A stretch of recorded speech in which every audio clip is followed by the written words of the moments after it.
Still have that wind advisory in effect, and it's chilly too. Only 42 degrees, and you can see the radar is lighting up this morning with heavier rain here in the valley. Heavy snow. Snow levels have been between about 1,000 and 2,000 feet this morning. It will continue for the next several hours. In fact, into the afternoon, we're going to be dealing with that snow. You can see right around Auburn and Placerville, right on that line there. It's been snowing in Grass Valley this morning. Windy and heavy rain in Fairfield that moved through Sacramento. A couple things to notice too. The avalanche warning has been extended now into tomorrow morning until 5 a.m. Also, winter weather advisories and winter storm warnings for this area down to about 1,000 feet.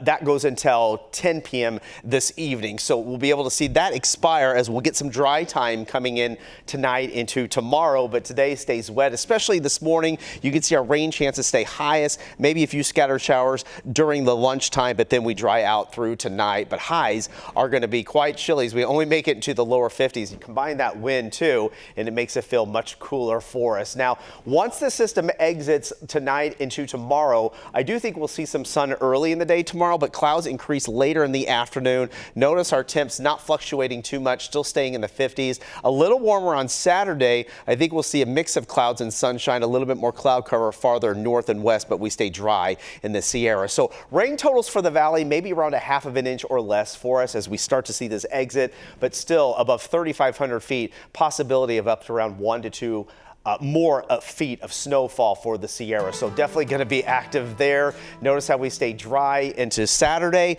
Rain chances come back next week, but snow levels will be about 4,000 feet next week, but it does look like it stays wet Tuesday and Wednesday.